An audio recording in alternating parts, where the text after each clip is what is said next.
Hi, I'm Tayla Moeykens, and I'm going to take you through a day in my life on the road.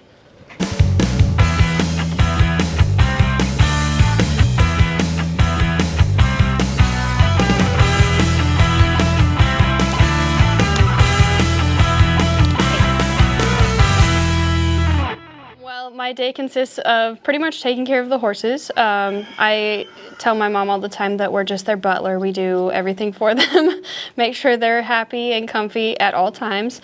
But we get up in the morning. I usually feed, take care of them. Mom lets them go eat some grass.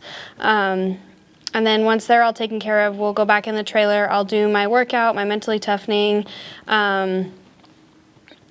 We'll do paperwork, just things that we need to get done for both the home property and on the road. And then from there, we might go get coffee or run some errands, do laundry, get groceries, whatever we need to do for the day.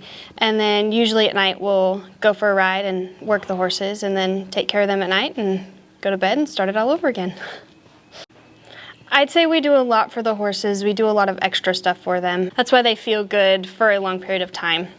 We try to take those extra steps and those extra precautions to really take care of them and make sure they're happy. They're athletes, and you got to take care of them that way. And when they go in the arena, I'm asking them to do their job for me, so my job is to take care of them outside of the arena. We really just try to listen to them and how they're feeling that day. If they're, extra tired or we've had a long day in the trailer, we might give them a day off or just take them for a walk, just down the road or in a field somewhere just to get their mind off of the arena. When I do exercise them, it's pretty light depending on how much we're running. If we have a few days off, I might do a little bit heavier exercise just to keep them in that running shape. We worry a lot about positioning, correctness. We want their hip up underneath them, their shoulder up. We want just, a slight bend. We want them soft in their ribs, driving forward. It's all just smooth, consistent. We don't try to do anything fancy or, complicated. We just try to keep it as simple as we can and listen to the horse. Horses are built a certain way, and there's certain things they need to be able to effectively turn a barrel. And as far as pattern work, we do that 2 to 3 times a week. Again, depending on if we have time. There's a lot of times that, you have 10 rodeos in 10 days, and so you don't have a lot of extra time. So if I need to work on something, I'll set out a single barrel and I'll work that one barrel. These two have been down the road. They know their job. I trust them, and if I do anything with them, it's just little reminders, to help them in the next one. My goals for this year are to make it back to the NFR, the Thomas and Mack, to be in the top 15.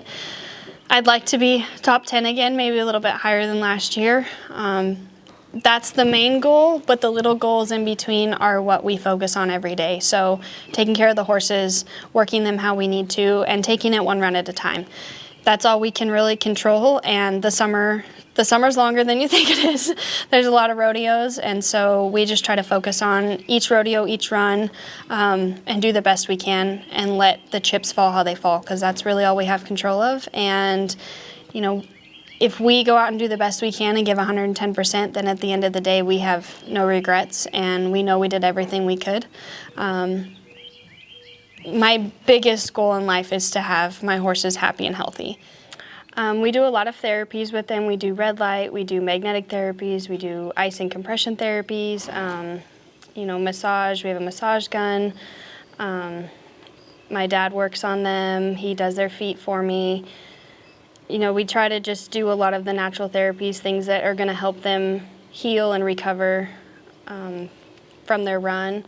In their run, we do a lot of things for them. We use Duracell on their feet. We use flare strips to help them breathe easier and breathe better. It's the little things, the consistent little things all the time that keep them performing at their best. The I guess, joke, not so joke in my family that Mom and Dad brought me home from the hospital and set me right up on the horses. And ever since then, Mom would go out to ride and she'd put me on, or I'd ride with her. And at 3 years old, I was actually going around the barrels by myself.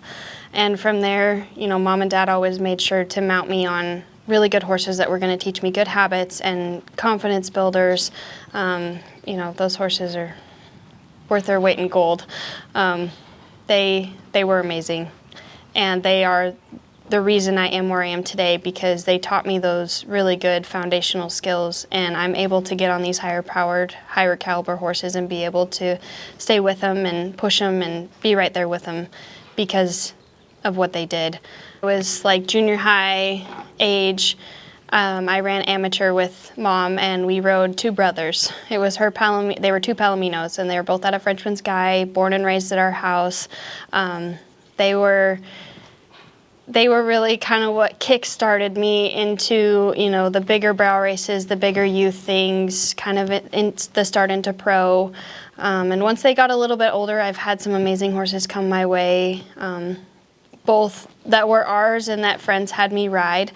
One of them was my mare Blue. She won the college national finals for me in 2021, my freshman year, along with multiple other accomplishments in just her short little career. And now these two, you know, we got Yeti a couple years ago. Lizard, we've had his whole life since he was 6 months old, and we've done all the work with him. And he's actually a nephew to the two Palominos that we ran.